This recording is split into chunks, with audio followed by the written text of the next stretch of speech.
تكبير. ويضع يده اليمنى على اليسرى. نعم، لحديث وائل بن حجر رضي الله عنه أن النبي صلى الله عليه وسلم كان يضع يده اليمنى على يده اليسرى.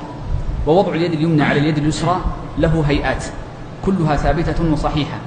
من الهيئات أن يضع كفه الأيمن فوق كفه الأيسر على هذه الهيئة، ومن الهيئات كذلك أن يقبض كفه الأيسر أو رسغه الأيسر بكفه الأيمن فيقبض عليه بهذه الهيئة، وكلاهما وارد من حديث وائل بن حجر رضي الله عنه.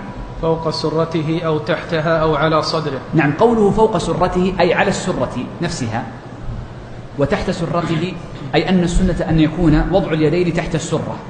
وعلى الصدر، المراد بالصدر ليس الصدر الذي نعرفه هو القفص الصدري، لا، ليس ذلك مرادا، بل إن أهل العلم يقولون إن وضع اليد على الصدر مكروه لأنه يخالف هيئة الخشوع.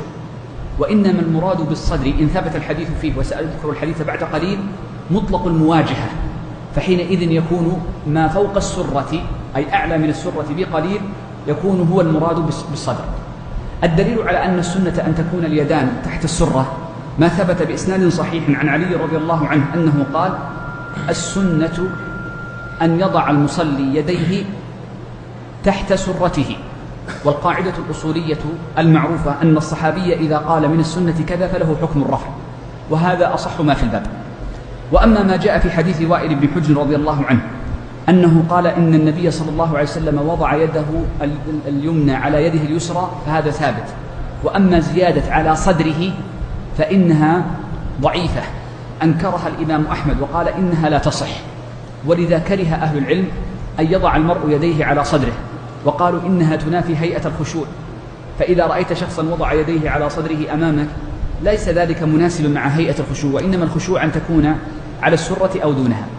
واختار الشيخ تقي الدين أنه إن ثبت الحديث فإنه محمول على أن المراد بالصدر مطلق المواجهة لا الصدر الذي نعرفه بالقفص الصدري، وعلى ذلك فإنها تجعل اليد على السرة أو تحتها أو فوقها بيسير، وهذا الذي مشى عليه المصنف رحمه الله تعالى.